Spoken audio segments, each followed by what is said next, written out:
Hello and welcome to another body language video. Today we're going to be looking at Jon Stewart. No, we're not. We're going to be looking at George Carlin, who is one of my favourite comedians. If you can get past the swearing and the really dark sarcasm, which I love, he's an incredibly clever person with humour and comedy, and he uses his voice really well. Different tones, different ways of, different speeds, rhyming words, alliteration with words. He's very poetic, and I think he's extremely clever and very funny as well.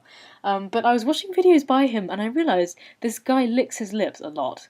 And for different people, they use lip licking for different reasons. It's been attributed to almost anything: nervousness, happiness, anticipation, lots of things. And for George Carlin, I'm sure it happens for different emotions with him, but he licks his lips a lot after he's finished a joke, and when the audience is laughing, or when the joke, or at the climax of the joke, he licks his lips. It's kind of his thing. It's one of those funny things that an individual has. So we're going to be looking out for that, and I'm going to try and show that to you, and also look at gravity-defying behaviours, and I will explain that a little bit later. All right, so okay, here we go. I'm not going to run through the whole video because they're quite long, and I'm going to show you two of them. So first of all, we can start from the beginning of this one, and I will show you the genius of George Carlin.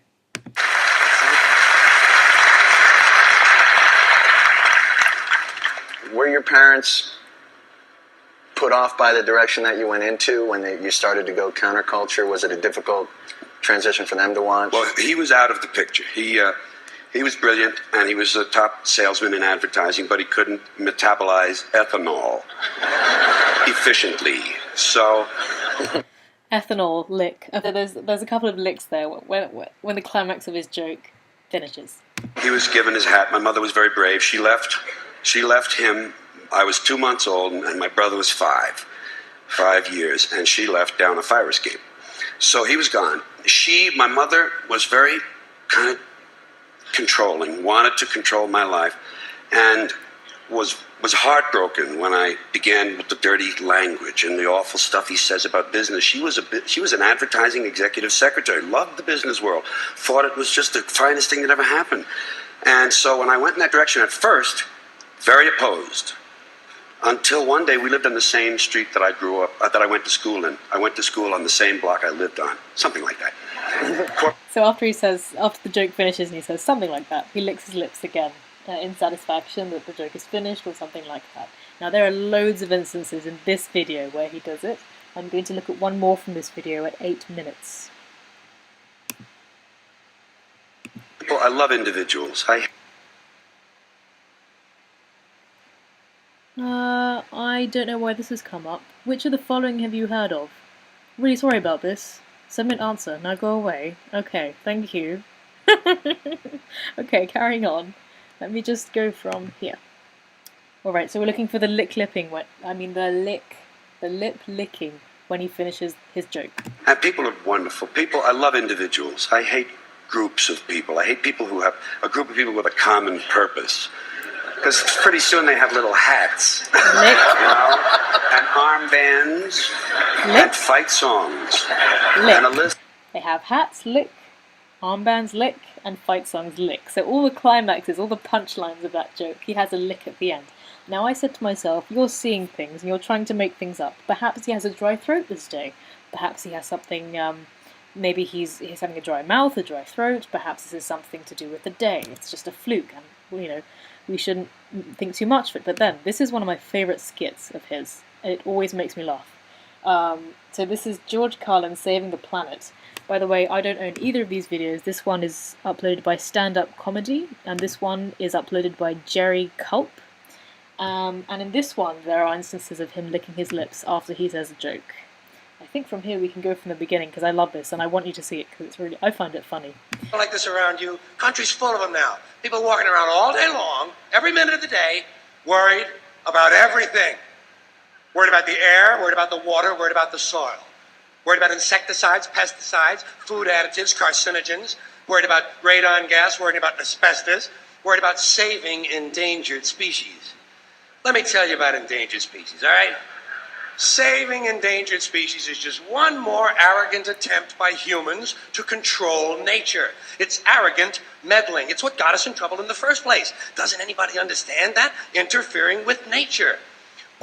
There we go. His point was made. Interfering nature. Lick. Let me just show you that again, just in case you didn't catch that. So he's explained this point with extraordinary command over his voice and the speed and the diction and everything. And then he says, interfering with nature. His point is made. We are interfering with nature. And he gives us a lick. Interfering with nature. Lick. Very quick. Okay, then we've got 117.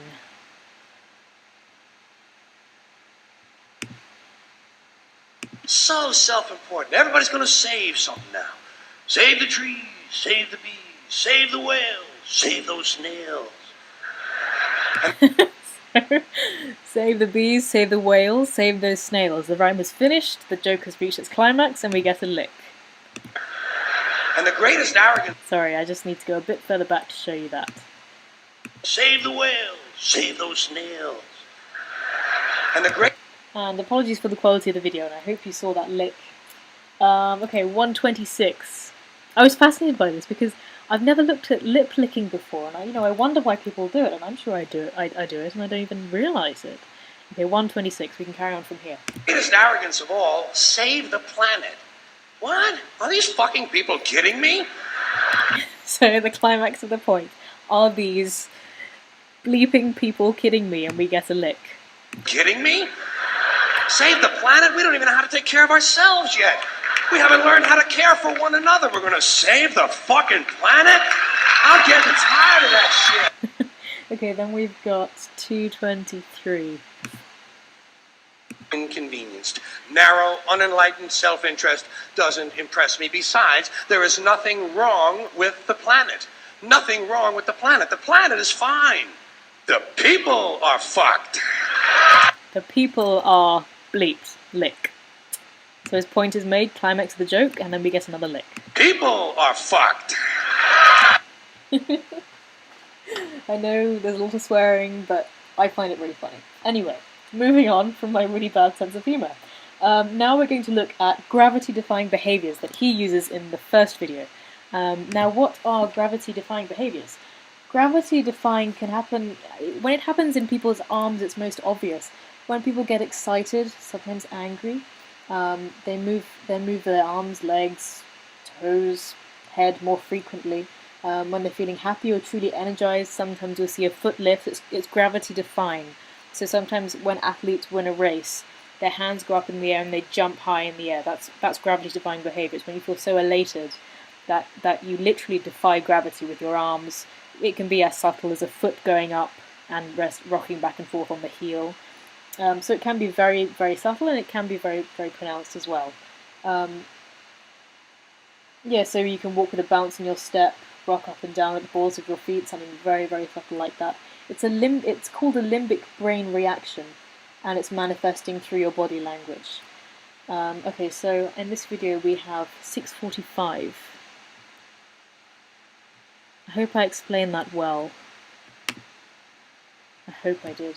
Okay. Bus rides and everything, they will not come. I have to go to Stevens Point, Wisconsin, or wherever it is, and the audiences are great. And the audiences are great. So if you do watch this video, and I really encourage you to, because he seems like a wonderful person, he loves his audience, and he says that his audience is great. The audience is great, and we get a little flick from this foot over here, and I would class it as a gravity-defying behavior. And it's just an elation, happiness usually. Wherever it is, and the audiences are great. And the audiences are great. I hope you saw the flick of the foot there. Then we get a little foot shuffle. I love this. It's like a little non-verbal little dance.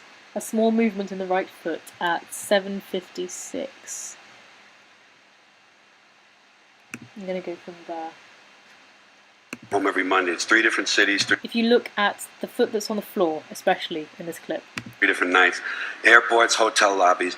And people are wonderful. I love individuals. I hate groups of people. I hate people who have a group. So, and the people are wonderful. We get the little foot dance with his left foot, and also he says something else and his toe comes up again. And they're all positive things about his audience. And you get this physical manifestation of that love that he has for the audience, or that excitement he gets with the audience. in his feet. I have heard people argue that the feet are the best indicators of someone's emotion because they're the furthest away from the brain. But I'm not sure I believe that argument, because surely we have an efficient system which is just as in control of our feet as it is our mouth and our eyes. So I'm not sure I believe that, but in this video he's very expressive with his feet. Let's see if I can show you that again. 757 that is, so yeah, so we can go from here. People are wonderful people. I love individuals. So I'm going to go back a little bit so I can show you that fully. Hotel lobbies. And people are wonderful people. I love individuals. I hate... People are wonderful. We got the heels moving about. I love individuals. The toe came up. And that's just a little bit of George Carlin for you. Thank you for watching.